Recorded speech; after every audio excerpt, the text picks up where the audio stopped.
mendengarkan guru ketika sedang menjelaskan pelajaran. Oke ya, mungkin itu salah satu dari kalian. Silakan ditempel di depan.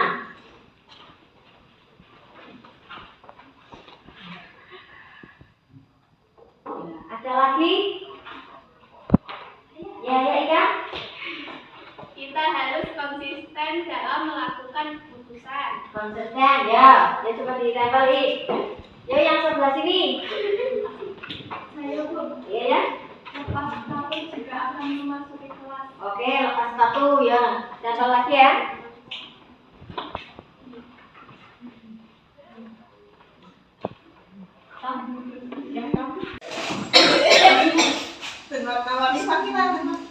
Iya, men celing. Ayo, Asila.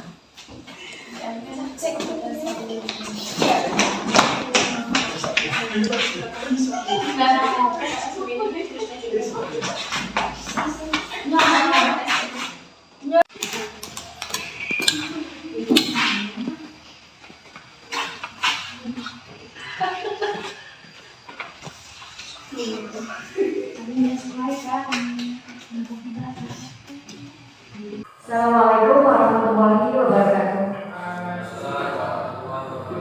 Selamat siang Bapak Ibu guru sekalian. Alhamdulillah pada siang hari ini kita akan melaksanakan pengibasan budaya positif, yaitu sebagai salah satu tugas aksi nyata saya dalam melaksanakan pendidikan calon guru penggerak angkatan 7 tahun 2022 sampai tahun 2023. Pada kesempatan kali ini aksi nyata yang akan kami sampaikan yaitu tentang modul budaya positif.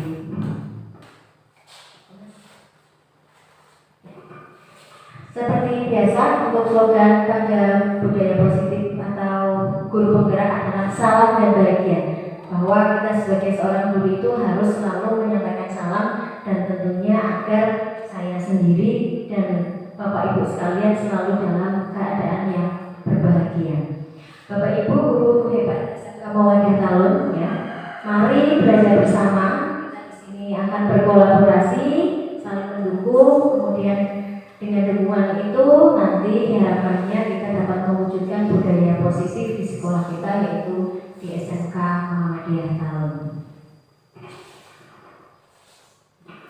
Bapak Ibu sekalian, bahwa isi modul budaya positif ini adalah yaitu nanti kita akan berbicara atau membahas tentang perubahan paradigma belajar yang pertama, kemudian tentang disiplin positif, kemudian tentang kebutuhan dasar manusia, motivasi perilaku manusia, posisi kontrol restitusi, keyakinan kelas, dan segitiga restitusi. Nah, jadi semua ini nanti yang akan kita bahas satu persatu.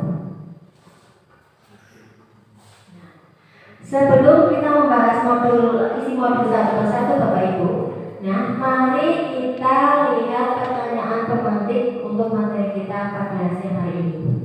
Yaitu apakah Anda setuju dengan pernyataan-pernyataan ini Bapak Ibu? Yang pertama, apakah hukuman itu dapat mendisiplinkan anak?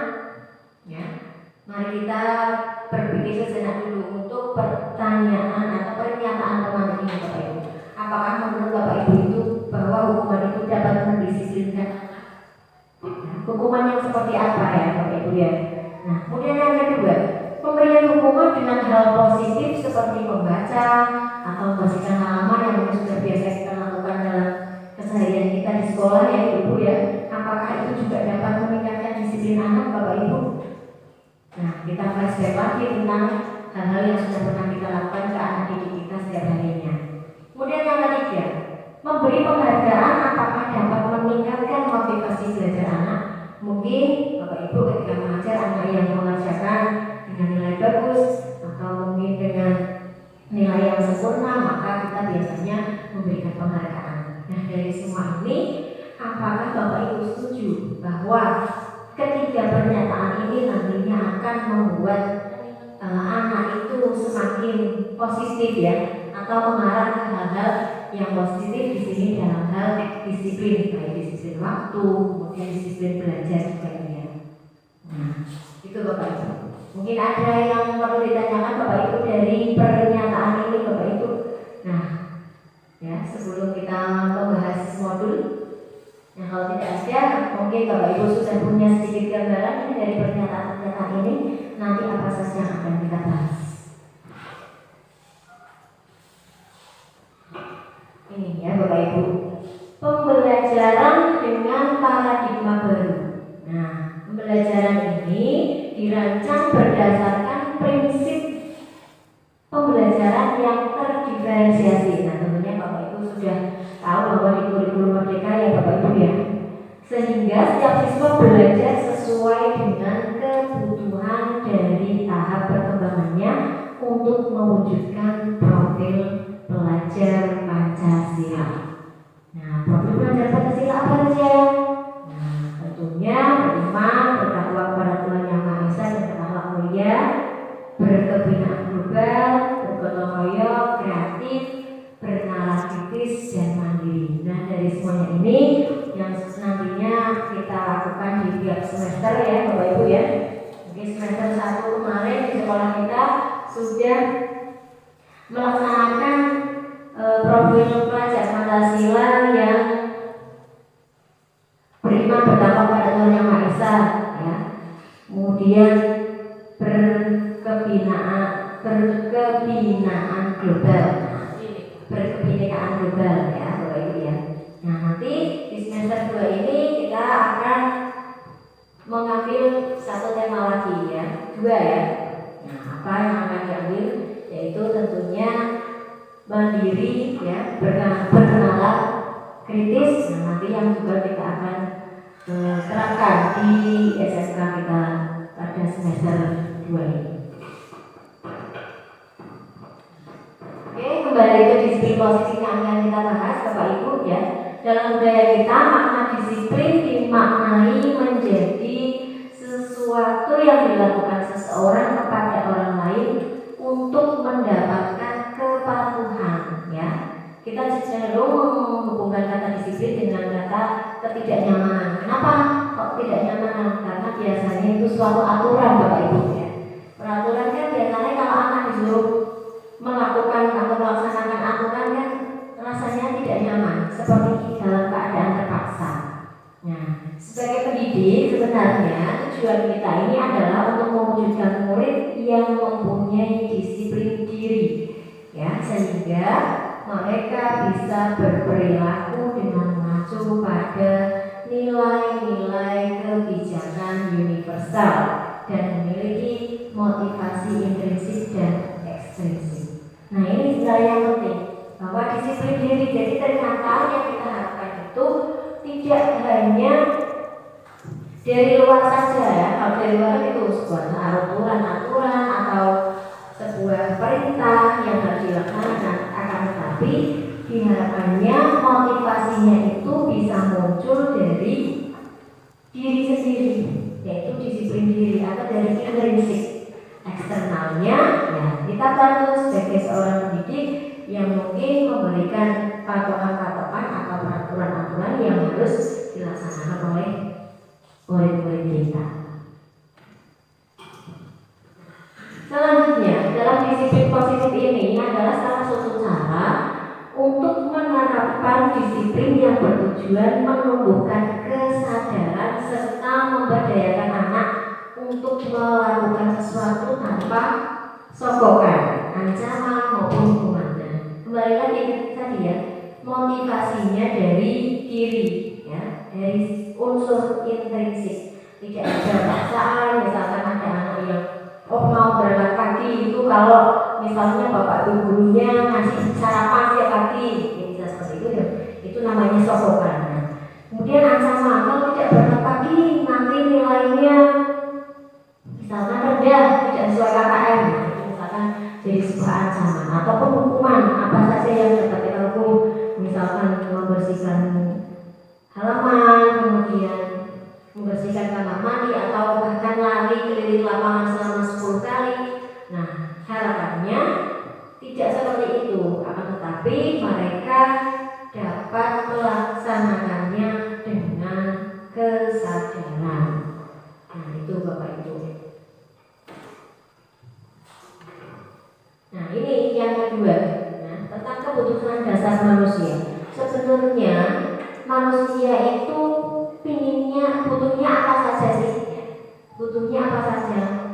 saja, makan, minum, tempat tinggal, ya, dan lain-lain.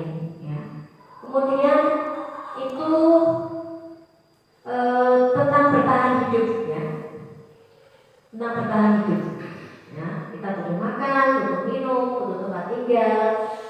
Ya. Nah, kemudian yang kedua kasih sayang sesama manusia. Ya. Murid-murid kita itu juga butuh itu ya, butuh kasih sayang dari temannya, dari bapak ibu guru, dari lingkungan sekitar. Nah, contohnya siswa kita yang selalu setiap hari cari perhatian sama kita. Ya. Kita juga sebagai guru selalu cari perhatian ya sama murid-murid kita. Nah, kalau tidak cari perhatian, ya muridnya nanti nggak akan perhatian sama apa yang kita sampaikan, pembelajaran di kelas kita. Nah, itu artinya kebutuhan manusia tentang kasih sayang. Nah, yang ketiga tentang penguasaan. Ya, setiap individu itu pasti ingin menguasai orang lain. Ya, saya pengennya ngajar Bu Titin itu misalkan harus seperti ini Bu. Nah, pengennya Bu Titin itu manut sama saya. Nah, begitu juga ini pada siswa nanti. Ya, ingin menang sendiri, ingin merasa paling pinter, paling bisa di kelas, paling hebat. Itu sebuah dasar kebutuhan manusia. Penguasaan, ya, ingin menguasai orang lain, pengennya itu manut sama diri kita. Nah, itu termasuk kebutuhan dasar manusia yang ketiga. Untuk yang keempat, kebebasan. Nah, manusia itu pengennya bebas, nggak pengen dikekang, nggak pengen diatur, pengennya semaunya sendiri. Nah, tidak ingin tertekan, merdeka. Ya. Anak harus ini, harus ini, harus ini. Ternyata tidak sesuai dengan keinginan hati, maka mereka akan merasa tertekan. Yang ternyata kebutuhan dasarnya pengennya itu bebas, ya, freedom, kebebasan. Kemudian yang kelima yaitu kesenangan. Ya, tentu saja dalam hidup kita semuanya pengennya senang, ya Bapak Ibu ya. Gak ada yang pengen menderita, gak ada yang pengennya sakit. Ya, pengennya bahagia. Nah, bagaimana? Nah, tadi pengen menemukan kesenangan dalam pembelajaran. Kalau belajar kan bagaimana rasanya senang belajar, menemukan oh saya itu harus belajarnya seperti ini. Nah, baru saya paham. Itu artinya kesenangan. Nah, jadi Bapak Ibu, ada berapa Bapak Ibu? Ya, kebutuhan dasar manusia? Ada 5 ya Bapak Ibu ya. Yang pertama bertahan hidup, kasih sayang, penguasaan, kebebasan dan kesenangan. Nah, nanti semua itu ada pada diri kita baik sebagai pendidik maupun pada anak didik kita di kelas di sekolah. Nah, dari semua kebutuhan dasar hidup manusia itu, maka nanti muncullah yang namanya motivasi perilaku manusia. Muncul motivasi perilaku manusia dengan dorongan yang timbul pada diri seseorang secara sadar ataupun tidak sadar. Maka untuk melakukan suatu tindakan dengan tujuan tertentu itu tentunya nanti ada motivasi intrinsik ataupun ekstrinsik tadi dari perilaku manusia. Nah, yang pertama itu tentang motivasi eksternal ya, tadi ya. Eksternal berarti dari luar dunia. Untuk menghindari ketidaknyamanan atau hukuman, maka murid akan melakukan disiplin diri karena takut dihukum. Ya, oh saya mau mengerjakan PR biar besok tidak dihukum sama Bu Wiin. Nah, misalkan seperti itu. Nah, jadi motivasinya tidak dari dalam diri, tidak dari intrinsik, tetapi dari eksternal, dari luar. Nah, kemudian yang kedua itu sebenarnya motivasi eksternal juga ya. Nah, untuk mendapatkan imbalan dari orang lain, nah, seperti tadi yang sudah saya jelaskan, ya, pengen dipuji, ya, pengen mendapatkan hadiah. Nah, itu adalah suatu motivasi yang berasal dari luar atau motivasi eksternal. Nanti berarti murid itu melakukan disiplinnya tidak karena kesadaran diri, akan tetapi karena ingin dapat imbalan atau dapat pujian dari Bapak Ibu guru. Nah, yang ketiga motivasi internal ya. Nah, ini tujuan disiplinnya sebenarnya, pengennya berasal dari diri sendiri, yaitu untuk menghargai dirinya bahwa memang itu sebenarnya sudah menjadi tugas dan kewajibannya. Jadi murid itu akan melakukan disiplin secara sadar akan kebajikan pada dirinya. Jadi tidak ada paksaan dari orang lain. Nah, itulah sebenarnya tujuan dari disiplin positif, yaitu memiliki motivasi internal. Ngantuk Bapak Ibu? Jam-jam segini ngantuk ya? Nah, kita lanjutkan ya Bapak Ibu ya. Nah, konsep disiplin dengan identitas gagal. Nah, gimana ini ya? Bisa nih gagal. Hukumannya, nah ada dua ternyata. Yang satu berupa hukuman, yang satunya berupa penghargaan. Ya. Hukuman itu biasanya sifatnya menyakitkan. Seperti Pak Esa, mungkin Pak Esa ya, anak terlambat, akhirnya disuruh lari, keliling lapangan suruh lari, misalnya saja. Itu kan akan menyakitkan hukumannya. Ya. Kemudian kita merasa tidak nyaman, anak itu akhirnya merasa tidak nyaman karena dihukum. Ya, bullying di sini hukum ya. Nah, kemudian murid juga akan merasa takut. Tapi apa betul-betul saya sih takut loh Ibu? Enggak ya, jangan melawan. Nah, kemudian hukuman juga sifatnya memaksa. Harus seperti ini, harus seperti ini. Nah, akhirnya terjadilah keterpaksaan ya. Kemudian murid juga nanti akan menyembunyikan kesalahan. Kenapa? Karena takut dihukum. Ya, tidak jujur jadi muridnya padahal melakukan kesalahan. Artinya tidak berterus terang karena itu takut dihukum ya, jadi disembunyikan kesalahannya, tidak mau jujur buatnya. Nah, kemudian murid menjadi rendah diri. Nah, otomatis kan kalau dihukum kadang ada murid yang malu sama teman-temannya, jadi punya rasa rendah diri. Oh ya Allah, tadi saya dihukum, saya dilihat teman-teman satu kelas, saya dilihat satu sekolahan. Akhirnya murid itu merasa rendah diri. Nah, itulah efek-efek dari hukuman. Nah, ternyata penghargaan bagaimana? Nah, ternyata penghargaan juga dampaknya tidak positif semua, tidak semuanya positif. Kalau penghargaan itu ternyata ada gagalnya. Karena apa? Ternyata penghargaan itu juga bisa menjadikan ketidakefektifan. Ya, tidak efektif Bapak Ibu. Nah, ini dikasih, mungkin yang lainnya iri. Ya, walaupun itu sebenarnya memang sudah apa yang memang harus dicapai oleh salah satu anak yang mendapatkan penghargaan. Kemudian merusak hubungan, iri. Oh, yang satunya dijajasi guru gede, yang satunya enggak. Misalkan penghargaannya yang dapat nilai 100 dapat uang saku dari bapak ibu guru, ternyata yang satunya tidak. Nah, mungkin mendapatkan iri. Ya. Kemudian mematikan kreativitas bapak ibu ya. Nah, kemudian yang selanjutnya menghukum dengan sistem ranking. Nah, tadi ya, misalkan saya ranking 1, 2, 3 dapat ini, yang tidak mendapatkan ranking ya tidak dapat apa-apa. Ternyata itu juga satu positif, ya, sebuah penghargaan itu. Kemudian yang terakhir adalah merampas hak menghargai dirinya. Artinya kalau anak itu akhirnya melakukan sesuatu karena ingin mendapatkan penghargaan, misalkan kok tidak mendapatkan, nah akhirnya kan kecewa, ya. Jadi tidak bisa menghargai dirinya sendiri.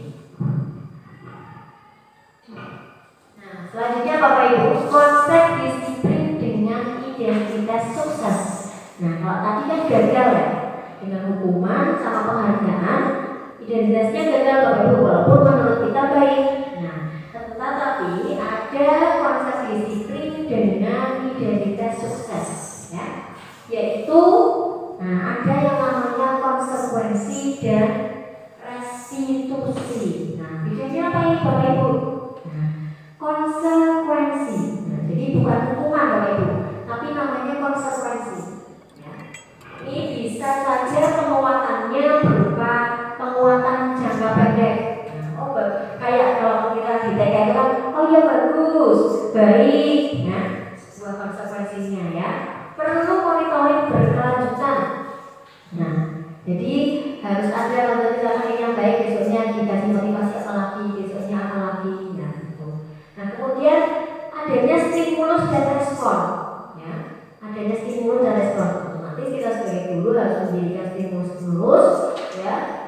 anak kita meresponnya, kita berikan lagi stimulus yang lain, ya. Nah, gitu. Kemudian murid menghormati peraturan, ya. Menghormati otomatis karena ada konsekuensinya. Kehilangan waktu untuk merenungi kesalahan, ya. Itu kalau berupa konsekuensi. Nah, sedangkan restitusi bagaimana, Bapak Ibu? Ya, kalau restitusi itu diharapkannya murid itu nanti akan bertanggung jawab untuk perilakunya.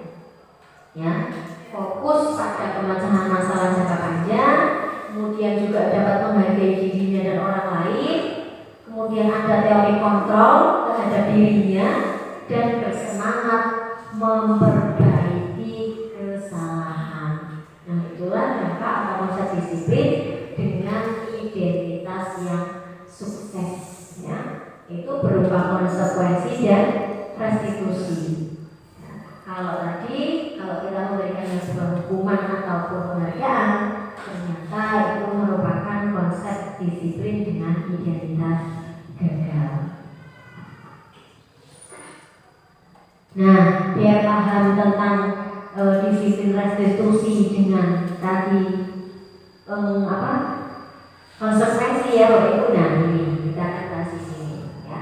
Dengan pendekatan restitusi, sebuah cara menanamkan disiplin positif pada murid, ya. Pengertiannya biar Bapak Ibu tahu bahwa restitusi adalah proses menciptakan kondisi bagi murid untuk memperbaiki kesalahan sehingga mereka bisa kembali pada kelompok mereka dengan karakter yang lebih kuat. Itu menurut Gosen 2004, ya. Nah, ciri-cirinya apa Bapak Ibu? Ya, untuk restitusi. Nah, yang pertama, bukan menebus kesalahan, namun belajar dari kesalahan. Anak sudah melakukan kesalahan, besoknya lagi diharapkannya sudah belajar dari kesalahan tersebut, tidak mengulanginya lagi. Kemudian yang kedua, memperbaiki hubungan. Nah, hubungan yang baik, karena ada komunikasi yang baik, maka akan terjalin hubungan yang baik. Kemudian tawaran, bukan paksaan. Jadi kita sebagai guru nanti ada kalimat-kalimat atau kata-kata penawaran yang dihadapkan kepada siswa sehingga siswa itu mengutarakan apa yang ada di benak dan pikirannya dan tidak merasa itu sebuah paksaan. Kemudian yang selanjutnya menuntut untuk melihat ke dalam diri. Nah, aku benar salah tanda ya. Nah, seperti ini itu salah tandanya ya. Nah, melihat ke dalam diri. Kemudian mencari kebutuhan dasar yang mendasari tindakan. Nah, tadi saya itu sebenarnya pengen kesenangan, apa pengen apa tadi ya yang kelima. Nah, itu sebenarnya kebutuhan dasarnya apa? Dan fokus pada karakter, bukan tindakan. Ya, tadi hukumannya harus misalkan terlambat harus lari, kemudian kalau tidak mengerjakan PR harus menyalin di buku selama 100 kali. Nah, itu tindakan sebenarnya, ya. Tapi kita lihat karakternya, kita cari celahnya. Kenapa kok anak bisa selalu tidak mengerjakan PR itu kenapa? Kemudian yang selanjutnya adalah menguatkan dan fokus pada solusi. Nah, solusinya bagaimana? Nah, tadi agar disiplin muncul dari diri karena kita sudah melakukan penawaran, maka nanti otomatis anak akan menyadarinya dan oh berarti kalau saya terlambat karena tadi malam bergadang nonton TV, nanti saya nanti malam tidak akan nonton TV atau main game sampai malam lagi Bu, biar besok tidak terlambat. Nah, itu muncul dari dalam diri siswa sendiri, dari motivasi disiplin diri, ya, motivasi intrinsik. Nah, itu Bapak Ibu ya untuk pengertian restitusi. Bedanya sama hukuman dan ini apa tadi penghargaan. Nah, baik Bapak Ibu ya. Nah, kali ini kita lanjutkan untuk perbedaan ya, perbedaan dari hukuman, konsekuensi maupun restitusi. Nah, di sini kita contohkan kasus siswanya itu yang sering tidak mengerjakan PR. Apakah Bapak Ibu masih ada yang sering memberikan PR ke anaknya? Sudah jarang ya Bapak Ibu ya. Nah, tapi ini yang mau bercontoh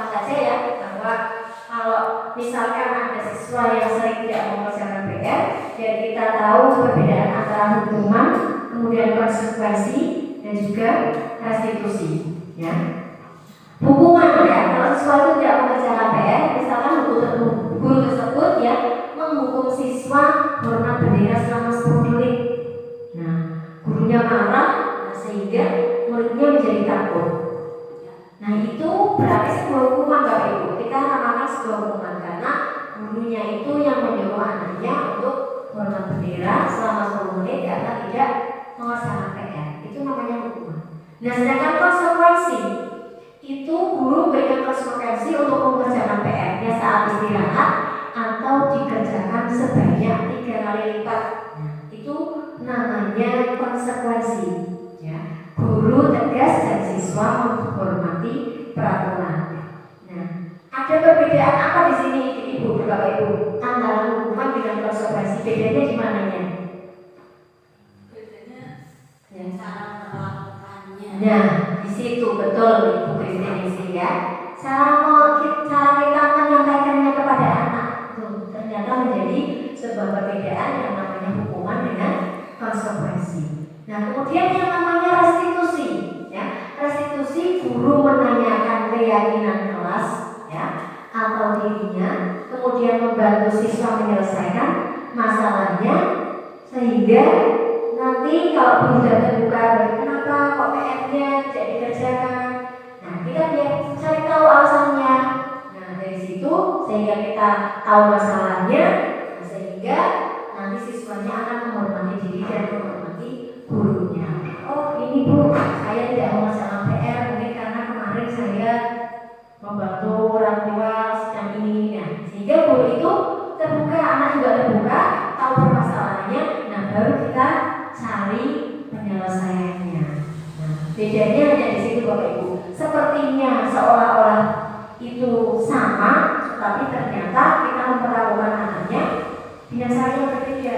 Jadi namanya juga berbeda. Hukuman, konsekuensi, atau restitusi yang sudah kita lakukan ke anak itu. Nah, perlakuan kita sama anak ya Bapak Ibu ya. Tahu ya Bu perbedaannya ya? Kak mungkin tahu ya antara hukuman, konsekuensi dengan restitusi. Oke, nah di sini Bapak Ibu. Nah, tadi kita bicara tentang restitusi bahwa kita itu menanyakan keyakinan kelas kepada peserta didik kita. Nah, harapannya ya, sebelum Bapak Ibu masuk di awal pembelajaran ya, seperti contohnya kemarin di semester genap, saya sudah melakukan membuat keyakinan kelas bersama-sama kelas yang saya ajarkan ya pada materi pelajaran matematika, bahwa kita itu menyampaikan kepada apa yang harus dilakukan anak di kelas itu ya agar tujuan disiplin positif tercapai. Nah, kita buat sama anak bareng-bareng ya, kita buat ya dengan anak-anak diskusi, kemudian anak disuruh menuliskannya, disuruh menempelkan apa yang keinginan anak sendiri. Nah, kemudian baru nanti kita bacakan dan kita setujui bersama-sama di kelas bahwa inilah merupakan keyakinan kelas yang sudah dibuat bersama antara guru dengan murid. Gitu ya. Silakan Mas, saya tahu Mas.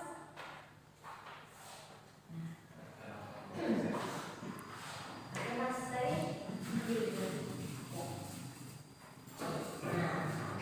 Nah, agar tak perbedaannya itu tahu antara peraturan sama keyakinan kelas ya, ya.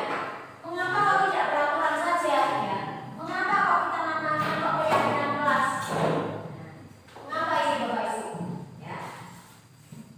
Mengapa kita memiliki peraturan ya? Harus menggunakan helm bila mengendarai kendaraan roda 2.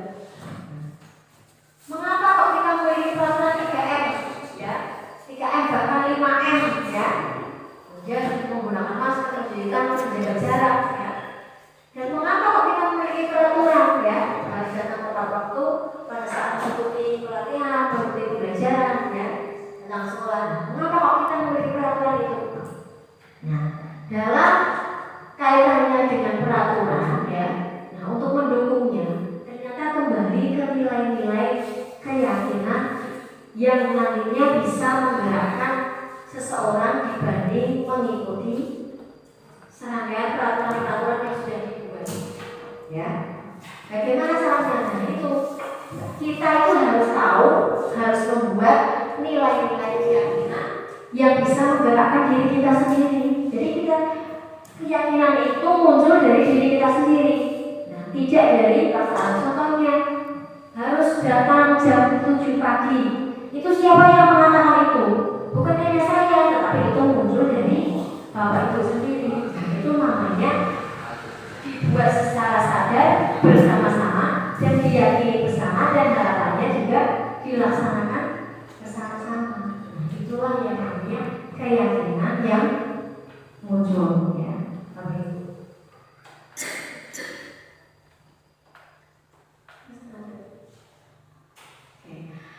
Selanjutnya, nah ini Bapak Ibu, biar Bapak Ibu tahu yang namanya keyakinan kelas itu yang mana, yang kesepakatan kelas yang mana. Nah, lihat Bapak Ibu, kesepakatan kelas datang tepat waktu, mengucapkan salam, ya, menjaga kebersihan sekolah, berdoa sebelum dan sesudah kegiatan, aktif dalam pembelajaran, tertib. Nah, ternyata itu sebuah kesepakatan kelas atau keyakinan kelas. Nah, kami guru dan murid yang saling menyayangi, kami murid yang semangat belajar, kami murid yang peduli dengan teman-teman.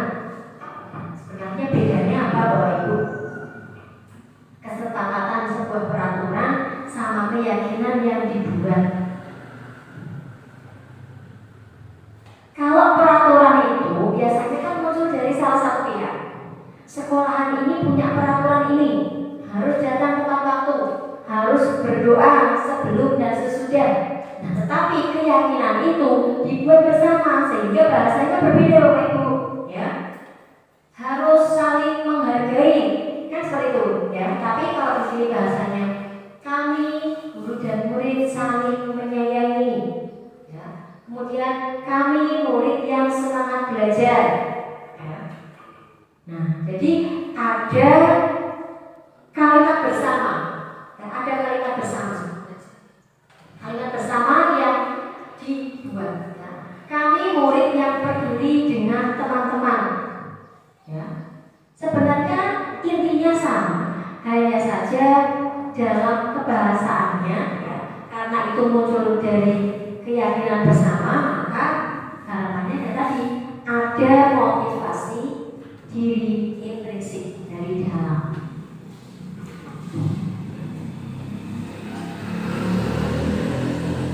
Nah, selanjutnya, nah ini dia, ya. Peraturannya misalkan selalu kembalikan buku ke tempatnya, ya. Dilarang mengganggu orang lain, hadir di sekolah 15 menit sebelum belajar dimulai, dan seterusnya, ya Bapak Ibu, ya. Nah, ternyata kalimat-kalimat yang di sebelah kiri Bapak Ibu, ya, itu merupakan tanggung jawab. Si jenenge tanggung jawab itu kan semuanya membuang sampah ke tempatnya, termasuk apa Bapak Ibu? Terus piket kelas karena sesuai jadwal, itu juga masuk tanggung jawab. Tapi kita tidak perlu piket harus siswa semuanya wajib piket, tidak harus seperti itu bahasanya Bapak Ibu. Akan tetapi bertanggung jawab, cukup dengan itu, ya. Kemudian dilarang mengganggu orang lain. Nanti tidak hanya dilarang mengganggu orang lain, toh, ya. Misalkan apa yang kita yang bahasanya yang misalkan tidak bisa menghormati orang lain, berbicara misalkan, ya. Berbicara saat pembelajaran, nah itu kan juga mengganggu orang lain. Nah itu masuk dalam kategori menghormati orang lain, ya. Bermain HP saat pembelajaran, nah itu kan juga mengganggu orang lain. Nah itu juga masuknya ke dalam menghormati orang lain. Nah, itu keyakinan kelas. Bedanya keyakinan kelas dengan peraturan, ya. Dilarang melakukan kekerasan, ya. dilarang membuang sampah sembarangan, dilarang makan dan minum. Nah, itu sebuah peraturan Bapak Ibu. Tetapi keyakinan kelasnya adalah, nah, apa? Mungkin menghormati orang lain juga, ya. Kemudian apa? Keselamatan, ya. Bergantian atau menunggu giliran, nah, itu juga termasuk menghormati orang lain. Jadi maknanya lebih luas Bapak Ibu. Tidak hanya satu peraturan. Ya. Kalau kita menuliskan peraturan seperti ini mungkin akan sangat banyak kalau kita sebutnya. Tapi kalau keyakinan kelas tanggung jawab itu harus ini itu adalah merupakan sebuah tanggung jawab. Ya, itu yang harus dilakukan murid-murid kita di kelas. Ya. Jangan berlari di kelas. Nah, itu sebuah keselamatan. Jangan menyiramkan air sabun di depan kamar mandi misalnya, ya. Nah, itu juga termasuk keselamatan dan keamanan. Macam-macam Bapak Ibu. Nah, itu perbedaan antara peraturan dan keyakinan kelas. Jadi lebih apa ya? Lebih luas pengertiannya.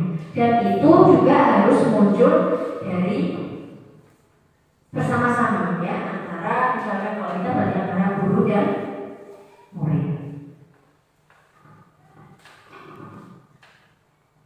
Nah, tindakannya sekarang Bapak Ibu, ya. Tindakan gurunya bagaimana? Ini adalah sebuah hukuman atau konsekuensi Bapak Ibu. Mencatat 100 kali di buku kalimat saya tidak akan terlambat lagi. Nah, ternyata Bapak Ibu, nah, hukuman, ya. Pernah Bapak Ibu seperti itu? Sering? Kaisar menyuruh lari anaknya 10 kali misalnya kalau teman-teman pelajaran PJK Kaisar, ya? Selalu Kaisar, ya? Nah, ternyata itu sebuah hukuman Kaisar, ya? Nah, iya Kaisar, ya. Nah, itu ya, lari mengelilingi lapangan basket 2 kali. Kita tidak punya lapangan basket apa? Lapangan apa? Halaman, ya. Halaman sekolah, ya. 2 kali karena terlambat hadir. Juga ternyata termasuk hukuman Kaisar, ya. Nah, kalau ini sih dijodoh Kaisar karena guru olahraga, ya. Yang sini yang sering, ya Kaisar, ya. Yang sering melakukan hukuman lari, ya. Nah, kemudian murid diminta push up. Nah, ini contohnya kalau Kaisar, Kaisar, ya. Nah, push up 15 kali karena tidak menggunakan masker. Nah, push up. Nah, saya juga pernah Pak, ya. Guru matematika perlu orang push up gitu, ya. Nah, ternyata itu juga namanya sebuah hukuman, ya. Bukan konsekuensi. Membersihkan tumpahan air di meja tulis karena tersenggol pada saat belajar. Nah, ternyata konsekuensi, ya. Anak itu kan sadar sendiri, karena sudah menumpahkan air, otomatis anaknya harus sadar, oh saya harus membersihkannya, ya. Menggantikan kertas tugas teman yang malah dicoret-coret. Nah, itu hukuman enggak? Apa bukan? Bukan, ya. Kenapa? Harus ada tanggung jawab. Punya tanggung jawab, ayah punya tanggung jawab. Sehingga kalau saya sudah mencoret-coret untuk teman, otomatis saya harus mengganti. Nah, anak harus punya pemikiran seperti itu. Artinya anak itu punya tanggung jawab. Nah, ini namanya konsekuensi. Nah, kemudian yang terakhir, murid disuruh tidak mengenakan sepatu seharian di sekolah karena tidak mengenakan sepatu hitam. Nah, itu juga termasuk hukuman. Ya, Bapak Ibu, ya. Nah, harusnya gimana nih kalau murid tidak? Nah, muridnya harus punya tanggung jawab sendiri, ya. Oh, mungkin tidak menggunakan sepatu seharian. Nah, nanti kita sebagai guru harus ada tindakan bagaimana caranya. Tidak langsung menyuruh anak tidak memakai sepatu seharian. Saya yang pernah terus seperti itu Pak, ya. Kemarin pas materi kita ceritakan sama fasilitatornya. Tapi kebanyakan dari kita sih seperti itu, ya Pak. Kalau sepatunya berwarna merah, pasti selalu copot anaknya. Itu ternyata itu sebuah hukuman. Nah, iya, lari lagi, ya. Nah, tetapi ternyata ada perbedaannya antara misi lari yang di atas dengan yang di bawah. Nah, bedanya di mana Bapak Ibu? Nah, pelajarannya PJOK, ya Kaisar, ya. Nah, kenapa tidak? Ternyata Pak Ihsan itu punya alasan sendiri dengan anak. Kalau yang namanya pelajaran PJOK disuruh lari, otomatis sebelum olahraga itu kan memang harus melakukan pemanasan. Jadi itu ada benar. Itu bedanya di situ ternyata. Bagi kita itu beda modelnya lagi, ternyata modelnya di situ aja. Kalau pelajaran PJOK kan mungkin anak sudah tahu sendiri bahwa kalau terlambat saya harus lari. Karena apa? Sebelum saya stretching, pemanasan, kemudian melakukan olahraga yang mungkin nanti yang diajarkan memang harus pemanasan dulu. Nah, kan manfaatnya berbeda. Nah, itu yang dinamakan konsekuensi. Nah, ini yang tentang posisi kontrol, ya, iya. 5 posisi kontrol. Nah, kita harus punya 5 posisi kontrol, Bapak Ibu, ya. Kita harus punya 5 posisi kontrol, ya. Tapi kita harus tentunya harus memilih salah satunya dari 5 itu. Sebagai guru, kita itu sekarang posisinya itu sebagai penghukumnya, apa di pembuat merasa bersalah, atau teman kepada murid kita itu kita sebagai teman, apa sebagai pemantau, apa sebagai manajer, ya. Kalau sebagai penghukum, ya, mesti seringnya Bapak Ibu sebagai penghukum, saya juga iya seringnya, ya. Kemudian apakah membuat orang merasa bersalah, itu bagaimana, ya. Kemudian teman, ya, kita sama murid seperti sebagai teman, sebagai pemantau, ya. Oh, bagaimana ini, ya. Manajer, nah manajer itu otomatis orang yang menguasai, ya, yang mengatur, ya. Nah ini contohnya sebagai penghukum biar Bapak Ibu tahu perbedaannya, ya. Kalau kamu tidak melakukannya, awas ya, rasakan. Nah, dihukum ya. Nah, kemudian kalau membuat rasa bersalah, bagaimana caranya? Kamu harusnya sudah tahu, ya. Ibu itu lelah sekali, ibu stres. Ternyata itu anaknya jadinya merasa bersalah atas tindakan apa yang dilakukan. Kemudian sebagai teman, ayolah, masa kamu nggak mau ibu, ya. Kan seperti kita bicara sama teman sendiri, padahal itu kita sama murid kita, ya. Kemudian pemantau, apa peraturannya? Nah, kamu kok terlambat? Peraturannya di sini apa? Nah, kita sebagai pemantau, ya. Kemudian manajer, ya. Apa yang kita yakini? Nah, di sini tadi manajer itu berhubungan dengan keyakinan kelas yang sudah dibuat tadi, ya. Apa yang kita yakini? Apa yang bisa kamu kerjakan untuk memperbaiki masalah ini? Ya, tadi misalkan ada sesuatu yang terlambat, kita ditanya, ya, alasannya apa? Kemudian keyakinan kelas yang sudah disepakati apa yang sudah dibuat, dan kemudian kita tanyakan bagaimana kamu cara menyelesaikan masalah ini. Nanti anak itu akan muncul sendiri, ya, akan mengungkapkan apa yang sudah diyakini sehingga penyelesaiannya juga ketemu. Nah, namanya seperti itu. Nah, ternyata dari kelimanya ini dengan komunikasi kita yang berbeda, dengan posisi kontrol yang berbeda, hasilnya pun ternyata masih akan berbeda, Bapak Ibu. Ya. Kalau dihukum, cenderung anak akan memberontak. Ya. Kalau membuat orang merasa bersalah, otomatis sekali lagi, aku gak mau ngaku, gak mau jujur. Nah, akhirnya seperti itu. Akhirnya mau berbohong anaknya. Kemudian teman, ketergantungan, mau sama gurunya kok kayak kalau konsolnya dewe, ya, sama temannya sendiri. Nah, itu. Kemudian sebagai pemantau, ya, seperti merasa diawasi, ya, menyesuaikan diri. Oh iya, peraturannya itu seperti ini. Nah, maka saya harus seperti ini. Nah, baiknya juga sebenarnya, ya. Kemudian sebagai manajer, ya, menguatkan pribadi. Kenapa? Karena ada keyakinan yang diyakini diri sendiri. Kemudian murid itu juga akan menemukan penyelesaian masalah sendiri. Nah, itu kalau sebagai manajer, ya. Nah, ini. Nah, kemudian apa dampaknya, ya? Nah, biasanya kan ini kalimat-kalimat yang murid katakan, ya, Bapak Ibu, ya. Kalau kita sebagai penghukum membuat orang merasa bersalah, ya, teman maupun manajernya, karena 5 posisi kontrol itu. Nanti memang jawaban dari yang lain itu nanti akan berbeda-beda kalau posisi kontrol kita berbeda, ya. Nah, misalkan contoh di pemantau, ya, berapa banyak bintang yang saya harus peroleh, ya, berapa halaman yang harus saya tulis. Itu pertanyaan atau kalimat-kalimat yang keluar dari murid kita misalnya, ya. Tapi kalau sebagai manajer, bagaimana mungkin tidak seperti itu, mungkin dengan bahasa lain ya. Nah, terus saya harus gimana ya Bu? Biasanya kan seperti itu ya. Nah, dampaknya apa Bapak Ibu?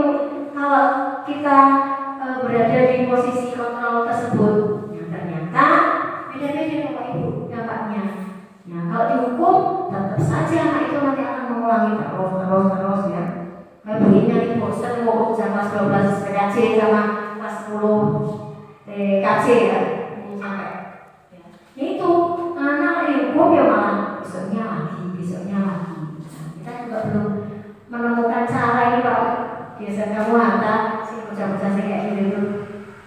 Nah, kemudian ini yang kedua ya, dampaknya ternyata merasa rendah diri tadi karena mereka malu ya, merasa salah, ini anaknya malu ya, karena ketahuan mungkin nanti ketahuan berbohong, jadi merasa rendah diri ya. Kemudian ya, yang merasa tenang, tidak mandiri, tergantung nggak apa-apa, mereka Pak Sabto ya aku CS kok ya misalnya ya. Kalau sama Pak Ubin itu enak kok, biasa aja saya kok, akhirnya ketergantungan sama Pak Ubin ya. Karena mereka menganggap sebagai teman ya. Nah, sebagai pemantau menitik beratkan pada sanksi atau hadiah untuk dirinya. Nah, saya itu sudah sesuai peraturan, maka pasti saya dapat hadiah. Akhirnya anak mungkin bisa saja berpikir seperti itu ya. Otomatis saya pasti dipuji oleh Bapak Ibu guru. Nah, ada seperti itu. Nah, kalau yang manajer mengevaluasi diri, bagaimana cara memperbaiki diri. Nah, tadi karena sudah ada keyakinan kelas, kemudian anak itu mengungkapkan secara terbuka, kemudian nanti akan memperbaiki masalahnya, menemukan solusi dari apa kesalahan yang sudah diperbuat. Nah, itu Bapak Ibu ya.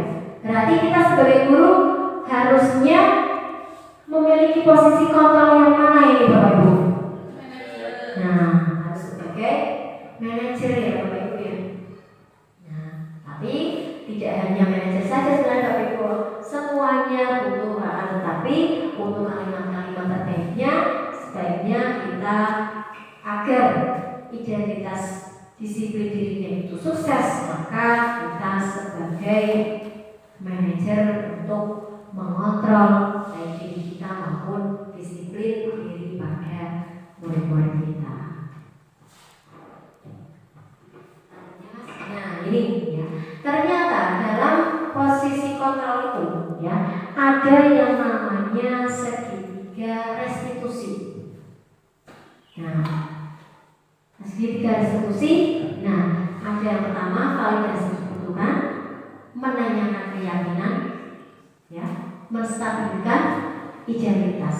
Nah, nanti di sini kita ada urutannya, ya, menanyakan pada anak, ya, bagaimana cara kita menghadapi anak, yaitu nanti dengan segitiga restitusi. Yang pertama, ya, kalau misalnya anak itu melakukan kesalahan, kita tidak harus langsung menyalahkan anak, tetapi ada tahapan. Misalkan yang pertama pertanyaan kita, ya, anak misalnya dipanggil, ya, kamu tentu punya alasan mengapa kok kamu melakukan itu, ya, kenapa kok tadi malam kenapa kok kamu dipanggil ke sini, kenapa? Ya Bu, mungkin karena saya tadi terlambat. Kenapa kok mesti kamu punya alasan, kenapa kok kamu terlambat? Nah, itu pertanyaan yang harus kita munculkan dulu kan, ya. Nah, kemudian adakah cara yang lebih efektif untuk mendapatkan apa yang kamu butuhkan? Itu nanti juga harus kita munculkan, ya. Kemudian nilai-nilai apa yang telah kita sepakati. Nah, nanti keyakinan kelas itu harus muncul, ya. Kita ungkapkan pada anak, bukankah kamu sudah tahu keyakinan kelas itu yang sudah kita sepakati? Nanti anak akan bilang, oh iya Bu, keyakinan kelasnya adalah datang tepat waktu, ya, menghargai diri sendiri. Misalkan itu aja. Nanti anak akan mengingat itu. Ya. Kemudian setiap orang pasti melakukan kesalahan, jadi kita harus menstabilkan, ya, menstabilkan identitas. Ya. Setiap orang pasti pernah melakukan kesalahan. Jadi kan kita tidak hanya menyalahkan anak itu datang terlambat, tapi kita menstabilkan identitasnya. Ya. Kamu bukan satu-satunya yang pernah melakukan kesalahan. Mungkin teman kamu kemarin juga iya. Nah, kita harus ada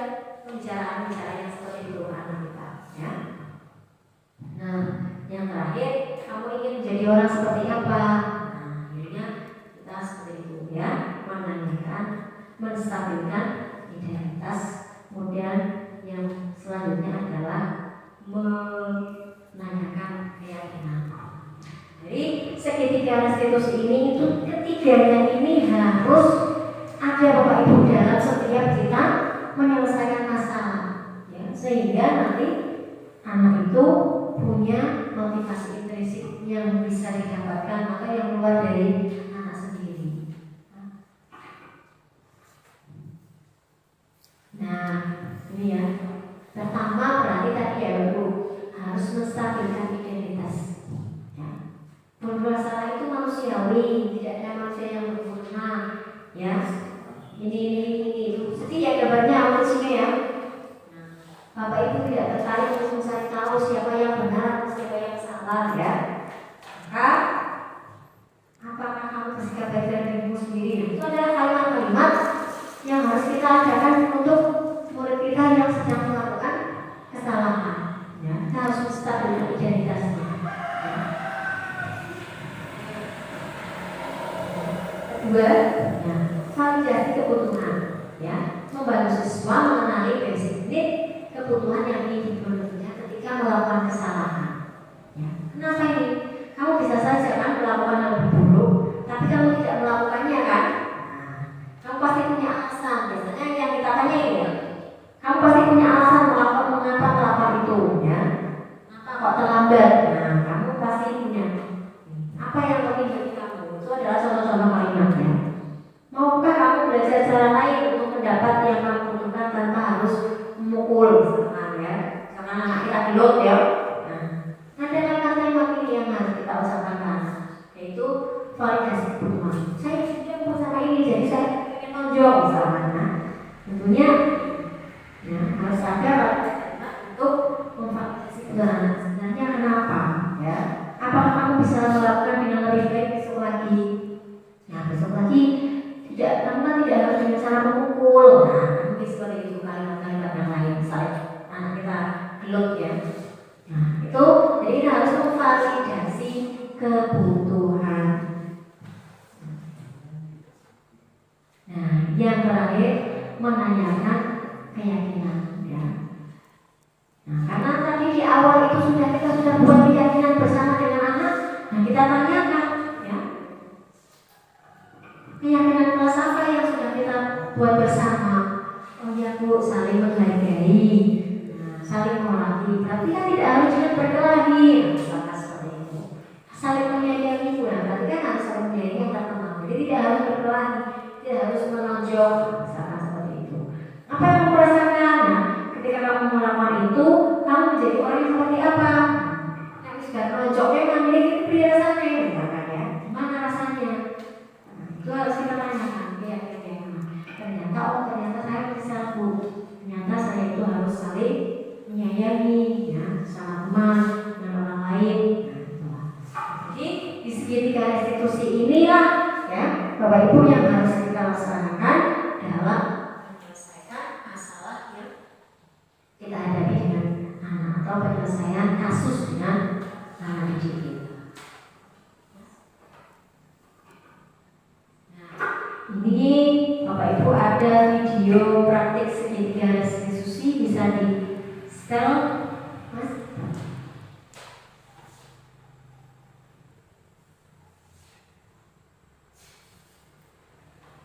Bisa diklik.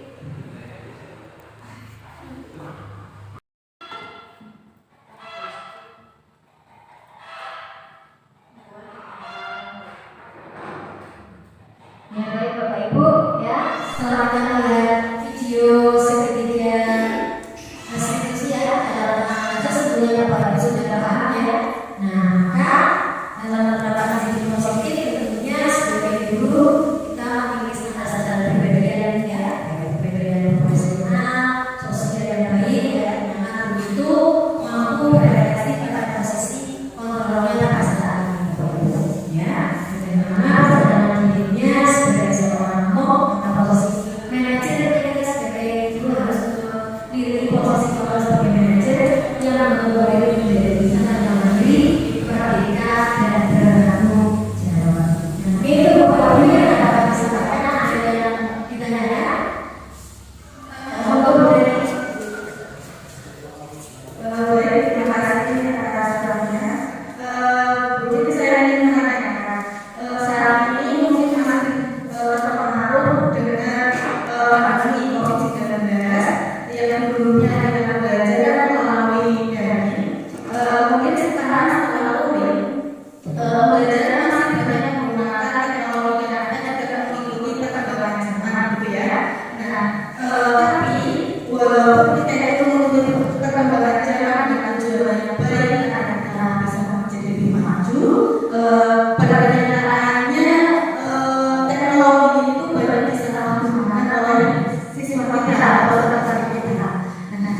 pembelajaran banyak peserta didik yang mencuri kesempatan untuk bermain HP atau ponsel, padahal itu tidak saat kita melakukan atau menggunakan ponsel seperti itu.